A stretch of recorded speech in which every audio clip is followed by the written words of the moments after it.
Sebuah truk yang bermuatan lemari plastik yang dikendarai oleh Abu Rani terbalik di Jalan Parameswara, Kelurahan Karyajaya pagi hari. Kejadian tersebut terjadi saat sopir mengantar barang ke Palembang.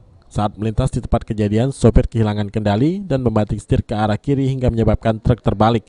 Menurut petugas Satlantas Polresta Palembang menjelaskan, dari hasil olah TKP, truk yang membawa lemari plastik ini kelebihan muatan hingga menyebabkan sopir kehilangan kendali. Yang tengah kawan.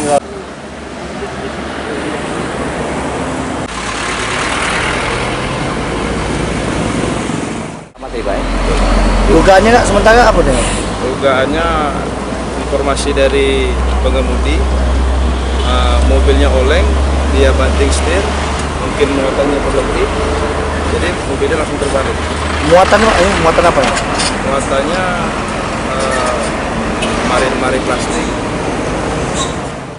Kejadian ini tidak menimbulkan korban jiwa.